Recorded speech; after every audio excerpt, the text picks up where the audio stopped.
After returning from a party with friends, a 31-year-old man named Morgan arrived home alone and slept.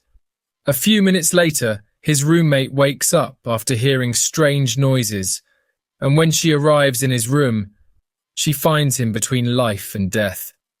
The mystery of this crime unfolded over a few weeks. Soon after, security camera images identified that he was being chased by another boy, until then unknown to everyone. Today's case will talk about the mysterious death of Morgan Huxley. Morgan Huxley was born on June 5, 1982, in Australia. He was the son of Alan and Dee Huxley, and he had two older brothers, Tiffany and Oliver. Since he was little, Morgan was a very polite boy. In kindergarten, for example, in the cafeteria, he would go to his classmates' tables, picking up plates and glasses and taking them to the sink. During his childhood, his parents ended up getting divorced, but this did not affect the family unity. Despite coming from a family of artists and graphic designers, Morgan decided to follow a different path. During his adolescence, his passion for boats and the ocean blossomed, and it was because of this passion that he decided to study marine engineering at TAFE, a technical school in Sydney, Australia. In 2009, at the age of 27, he founded his own company, Huxley Marine, specializing in the construction of ocean structures such as piers, boat sheds, floating bridges, and seawalls. In addition to being professionally fulfilled, Morgan was also very happy in his personal life. He remained close to many of his childhood and teenage friends, meeting them regularly. An internal joke among the group was that they would all end up living in an asylum together, so they would never be separated. His personality and physical features, considered by many to be very handsome, also made Morgan a success among women, which led him to have some very lasting relationships throughout his life. In 2013, Morgan, now 31, was having a special year. He had a trip scheduled with his sister to Cape Town, one of the capitals of South Africa, to participate in a nature conservation project. His best friend, Chris Maroney, was about to get married, and had asked Morgan to be one of the groomsmen. And in addition to these events, his company had won a contract to build an oceanfront walkway on the Central Coast, an urban region located on the north coast of Sydney, one of the largest cities in Australia. This would be a major project and would therefore give visibility and credibility to Huxley Marine. However, despite these wonderful things, he had a strange experience during this time. Morgan was walking down the street and a man started walking with him, talking. When Morgan arrived home, this guy was still with him. The stranger said he was gay and that he would like to come into the property with him. Morgan refused, but this man followed him in anyway, and Morgan had to push him out. September 7th, 2013, was election day in Australia and also the day of his friend Chris's engagement party. All the friends, including Morgan, were gathered to have a barbecue in the suburb of Lane Cove, located 9 kilometres northwest of Sydney's commercial centre. The celebration took place until a little after midnight, so it was now the 8th. When all the guests began to leave in small groups, Morgan, who had even lost both of his shoes during the party, shared a taxi with Chris and his fiancée Philippa to return home to Neutral Bay. When they got nearer to home, Morgan wanted to continue celebrating and suggested they go to a pub inside the Oaks Hotel, which was 200 metres from his home. The couple declined the offer, but he decided to go in anyway, alone. He got out of the taxi, withdrew some money from an ATM and headed to the pub. When he got there, Morgan sat at a table near the door, where he remained drinking and watching TV following the election results. He also took the opportunity to send a message to a friend called Rebecca, apologizing for not attending a meet-up between friends that had taken place earlier that evening, as he had lost track of time when he was at the engagement party. Minutes later, he sends another message, this time to Jessica Hall, a friend he has known since childhood, with whom he had a 4-year relationship, but which had ended 2 years previously, and they still maintained the friendship. It was 1:28 in the morning, and the pub was about to close. Morgan then finished his beer, paid the bill and walked home quite calmly, as it was a well-known path. His home was actually a 2-bedroom flat that he shared with Jean Raymond, a 24-year-old Irish physiotherapist. Morgan entered the apartment, closed the door, but forgot to lock it. He went up to his room and opened the window. Totally tired, he lay down on the bed and slept, still wearing the clothes he had on. Jean, who was a somewhat light sleeper, woke up hearing her friend arriving and closed the door to her room that had been pushed slightly open due to the wind coming from Morgan's room. After that, she put on her headphones to listen to music in an attempt to get back to sleep quickly. After a few minutes, she heard someone walking quickly through the house, but towards the front door, and seconds after that, a strange noise coming from Morgan's room, as if he had fallen to the floor. Jean got up, went to his room, and when she arrived at the door, she was faced with a horrible scene. Morgan was covered in blood. It was all over the bedroom floor, his pants were down, and he was having great difficulty breathing. In a panic, she calls 112 from her mobile phone. This was actually the emergency number in Europe, and that's why the call didn't go through. In her panic, she was confused and didn't dial the correct Australian emergency number. Upon realizing the mistake and remembering that she didn't know the emergency number for Australia, she calls her boyfriend and in desperation explains what happened and asks him for the correct number. Ertan, her boyfriend, arrived at the flat before help had arrived, and Jean was trying to resuscitate Morgan. The paramedics arrive a little later and see that the businessman is still alive. He is rushed to Royal North Hospital, while Jean and Ertan went to the police station to give a statement.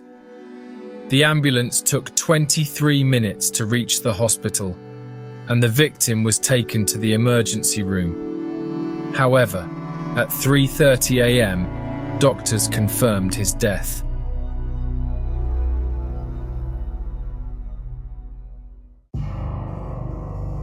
The police began the investigation in the flat itself, where they managed to collect some fingerprints. The autopsy revealed that Morgan received, in addition to a large cut to his throat, 28 stab wounds throughout his body. Third-party DNA samples were also collected from his penis. The images from security cameras in the area were investigated, and in some of them something very strange was noticed. Morgan was being followed by another man who was walking quickly, almost running, that morning, minutes before arriving home. Although they were unable to identify the person at that time, they deduced from the suspect's uniform that he worked in a restaurant in the area, and these images were very suspicious because Chris had told the police that his friend Morgan had been pursued by a man who accompanied him to his house recently. After 2 weeks of investigating nearby restaurants, the police got a good clue talking with a barista who worked in a local coffee shop. They showed the photo from the security camera footage, and the barista recognized him. The boy behind Morgan was called Daniel, and he worked as a chef in a cafeteria at a culinary school. The police went to the school and collected the suspect's personal data there. Daniel Jack Kelsall was born on February 5, 1993 in Wellington, New Zealand, and was adopted as a baby by Mark and Lynn Kelsall.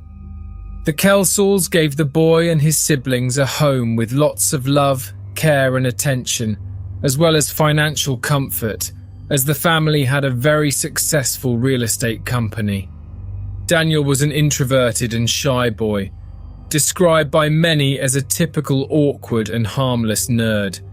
He really enjoyed playing video games, watching series like CSI and true crime documentaries. However, despite appearances, he suffered with severe depression and bipolar disorder. He was taking antipsychotic medication. He maintained constant follow-up appointments with both psychologists and psychiatrists. As an adult, Daniel studied hospitality at the Wellington Institute of Technology, where the young man developed his dream of becoming a chef. In 2010, he moved to Sydney with his parents and started working at a cooking school that was almost opposite the Oaks Hotel pub. Daniel identified as homosexual, and because he was working in the area where Morgan lived, he had noticed him a few times. For example, when Morgan went to buy coffee at a cafe in front of his cooking school, or when they both passed each other in restaurants in the area. There is no confirmation that he was the man who had followed Morgan to his flat a few weeks before the murder. A few hours before the crime, Daniel had seen the businessman when the two were in the queue waiting to withdraw money from the ATM. After that, he started following and watching him. Morgan probably didn't realize he was being followed due to his alcohol consumption and exhaustion.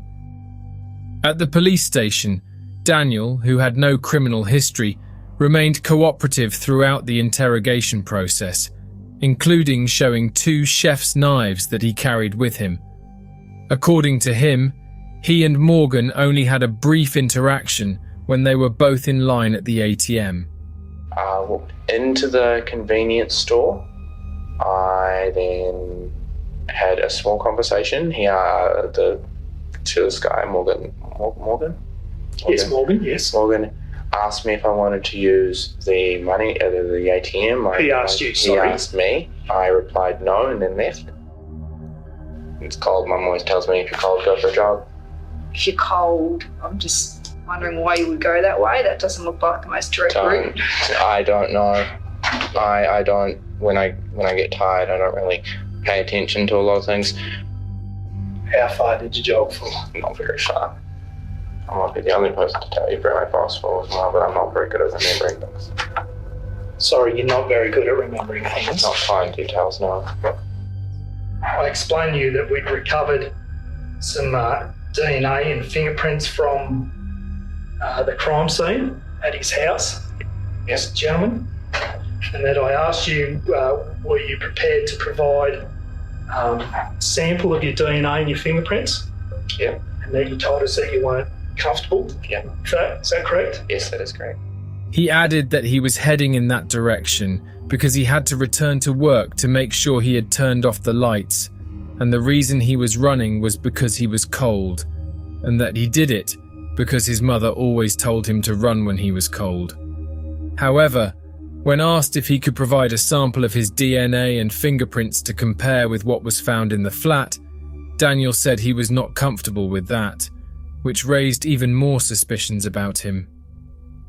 2 days later, Detective Mark received a phone call from Daniel himself, who stated that he had not told the whole truth. They arranged to meet in a car park behind the Woolsworth supermarket. Upon arriving there, the detective, who was accompanied by another member of the police called Ian Adcock, heard, in an unrecorded conversation, Daniel's new story. According to the suspect, he had spoken to Morgan, who said he was very stressed and worried about things at work. Daniel said that he had invited himself to Morgan's flat, where they could talk better. The conversation went on and ended up resulting in consensual sexual intercourse.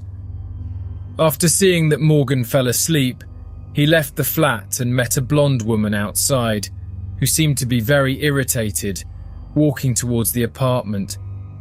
Daniel left. He thinks this woman came in and that she was responsible for the murder. This story didn't convince the officers much. because they hadn't found any evidence that Morgan was attracted to men, such as profiles on dating websites or apps, or even reports from friends and family. From their point of view, Daniel, realizing that the tests would probably indicate his DNA inside the flat, created this story to try to justify his presence there. The police brought him into custody. The backpack he was carrying was also seized, and search warrants were issued to search the school where he worked as well as his home. His laptop was also seized. Daniel managed to be released from custody that night, though. In the following weeks, the DNA results came in, and it was confirmed that the DNA found in the apartment belonged to Daniel. Small splashes of Morgan's blood were also identified on his backpack. When they analysed the laptop, they found several disturbing autopsy photos. Detective Mike also contacted some of his psychologists and psychiatrists and discovered that the boy had previously confessed to having intrusive thoughts about chasing and killing someone with a knife. This evidence was more than enough to prove that Daniel Kelsall was the perpetrator of the crime. He was arrested on October 8th, 2013.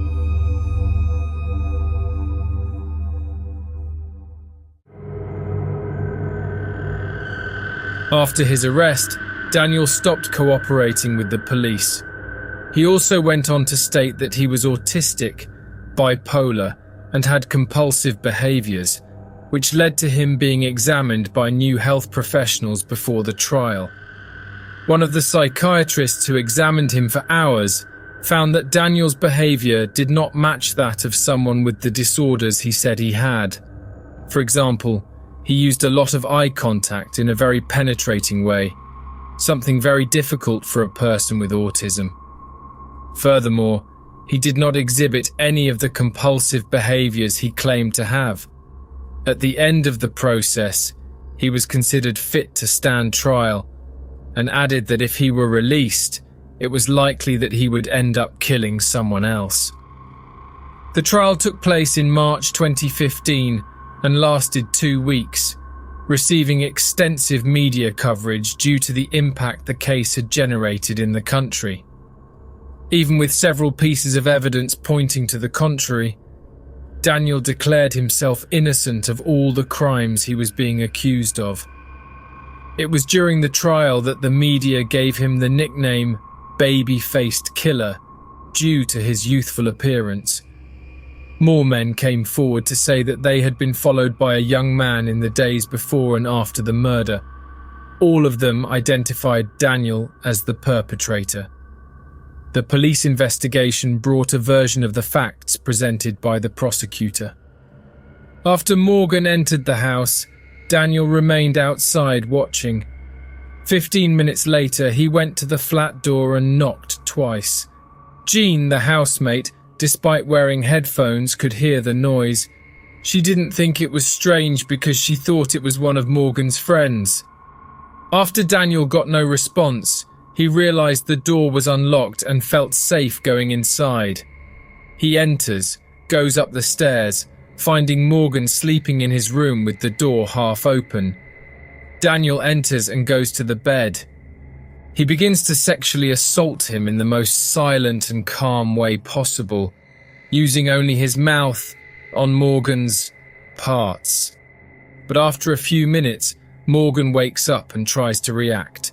But Daniel takes out one of his knives and stabs him in the neck, thus immobilizing the victim. He continues to stab him in several other areas of his body, such as the shoulders, chest, back, arms and hands. The attack lasted seconds, and according to the autopsy, 28 injuries were inflicted. Daniel took Morgan's mobile phone and left the place as quickly as possible. Morgan made a huge effort to get out of bed and ask his flatmate for help, but even before reaching the door, he fainted and fell. It was these noises of Daniel running away and Morgan falling that alerted Jean, and she went into his room. Daniel walked back to his house. a journey that took about 15 minutes on foot. Halfway there, he discarded both the knife and the victim's mobile phone somewhere. It is not known for sure what happened to his blood-stained clothing, whether he discarded it on the same day or later, but it is practically certain that he disposed of it, as it was never found. When he was called to testify, the young man, who appeared to be enjoying all the attention he was receiving, told a second version of the story about how Morgan was murdered. After being invited into the flat and talking for a while, he allegedly caressed the businessman for 10 minutes, until he felt someone hit his head and he blacked out for a few seconds. When he realized that this stranger and Morgan were fighting, Daniel got up and ran away from the scene. This new version was quickly refuted due to lack of evidence. Moreover, a fight like this would draw Jean's attention, who did not confirm any of this. At the end of the trial, on March 18, 2015, Daniel was found guilty of the crimes of sexual violence and murder.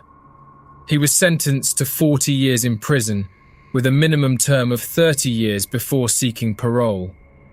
Daniel is currently serving his sentence at the Goulburn Correctional Centre, a maximum security prison. It is impossible to say whether Morgan's death was the result of an impulse or a premeditated action. The only person who could answer this is Daniel himself, but, as has been seen, he denies having committed the crime. The only comfort, if we can say so, is knowing that Daniel was caught shortly after his first crime. Who knows how many Morgans could have fallen victim to this guy? A possible future serial killer. We express our deepest sympathies to the victim's family. If you've made it this far, please don't forget to leave a like and subscribe to this channel. Also, add your opinion in our comments. Thank you very much. I will see you in the next case.